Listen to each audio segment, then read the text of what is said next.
וזאת הברכה. Alors, Parashat Vezot HaBracha, c'est la dernière paracha de la Torah. C'est la paracha où Moshe Rabbeinu se sépare du Ham Israël et il va faire des brachot à chaque tribu séparée et séparément. Et bien sûr, en plus, il va faire une bracha générale pour tout le monde. Et il y a une des bénédictions très connues, celle de Issachar et Zevulun. Il va dire Semach Zevulun betzetecha v'Issachar beolecha. Réjouis-toi, Zevulun, quand tu sors, tu prends le bateau pour faire du commerce, car Issachar est au Beth Midrash, il étudie. Et tout le monde connaît la signification de ce verset. Issachar et Zevulun, ils ont fait un accord. Zevulun était occupé par du commerce, il n'avait pas le temps d'étudier la Torah, et Issachar restait au Beth Midrash, et il étudiait la Torah, et l'étude d'Issachar était partagée entre Zevulun et entre Issachar. Et je me suis toujours demandé la question, pourquoi il n'y a que Zevulun qui a fait un accord avec Issachar, qui étudiait la Torah toute la journée? Zevulun, ce n'était pas le seul à être occupé par les aléas de la vie et par sans gagne-pain.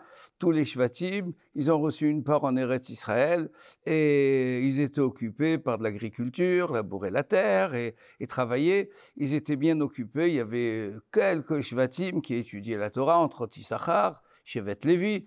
Mais tous les autres tribus, bien sûr, Shevet Dan, Shevet Naphtali, ils étaient occupés par leur travail et par l'agriculture qui leur prenait énormément de temps. Alors, la question revient, pourquoi spécialement Zevulun qui a demandé à Issachar? Eh bien, je crois que la réponse est simple. Tous ceux qui travaillent la terre, ils ont quelques mois pour travailler, essentiellement pendant l'été, depuis Pessah jusqu'à Sukkot. C'est là que l'agriculture demande beaucoup d'investissement, beaucoup de travail.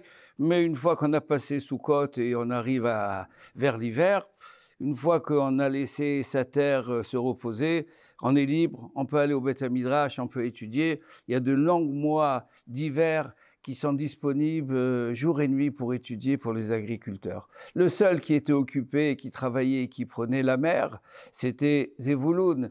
Et Zevulun, quand vous êtes en mer, il faut être sur le pont et à la garde, jour et nuit, 24 heures sur 24. Vous n'avez pas la possibilité d'avoir la tête disponible pour étudier la Torah. Et c'est le seul qui a senti le besoin de faire cet accord avec Issachar, tandis que les autres, ils avaient leur part et ils avaient leur part dans la Torah, malgré qu'ils étaient occupés. Ben voilà, on a fini ces jours d'hiver et ces jours d'été, et on a fini la fête de Sukkot. C'est la fête où on a assemblé toute la récolte à la maison et on passe devant l'hiver.